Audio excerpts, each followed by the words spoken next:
ঈদের ছুটিতে চায়ের রাজধানী শ্রীমঙ্গলে পর্যটকদের ভিড় বাড়ছে। তাদের বরণ করতে প্রস্তুত হোটেল ও রিসোর্টগুলো।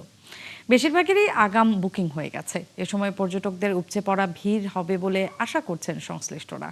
আহমেদ ফারুক মিল্লাতের তথ্য ছবিতে প্রতিবেদন।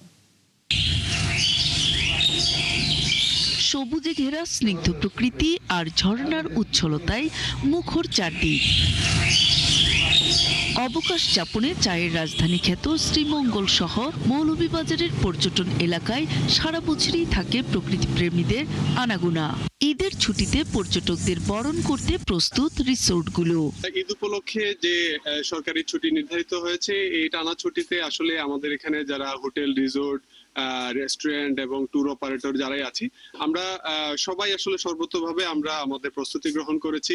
টুরিস্টটাকে যে প্রমোট করে প্রশাসনের প্রতি আমি একটা দৃষ্টি আকর্ষণ করি যে পর্যটন শ্রীমঙ্গলকে যে আরো যাতে ডেভেলপমেন্ট করে। পর্যটকদের আকৃষ্ট করতে বুকিং এ দেয়া হয়েছে বিশেষ ছাড়, রয়েছে বিনোদনের ব্যবস্থাও।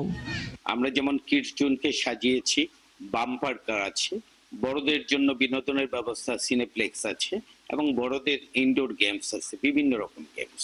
ঈদ যাতে আরো সুন্দরভাবে উদযাপন করতে পারে আমাদের সাথে, সেই কারণে আমরা আসলে আমাদের রিসোর্টে 25% ডিসকাউন্ট দিচ্ছি।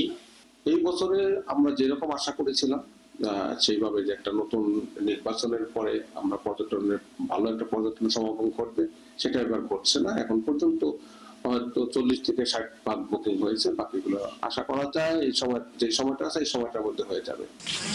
পর্যটকদের জন্য নিরাপত্তা ব্যবস্থা জোরদারের কথা জানিয়েছে প্রশাসন।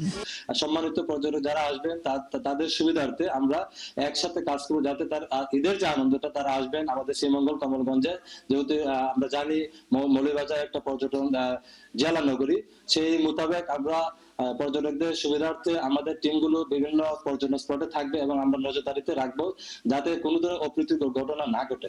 যদি কোনো ধরনের ঘটনা ঘটে থাকে আমাদের প্রত্যেকটা স্পটে কিন্তু বিলবোর্ড দেওয়া থাকে, হটলাইন নাম্বার দেওয়া থাকে। আমরা সেই নাম্বার মতো আমরা ফোন পাই, আমরা সাথে সাথে অ্যাকশনে যাই। পর্যটক আকর্ষণে শ্রীমঙ্গলে সরকারিভাবে উদ্যোগ নেয়ার দাবি সংশ্লিষ্টদের। নূর তাজমিন নীর, ৭১।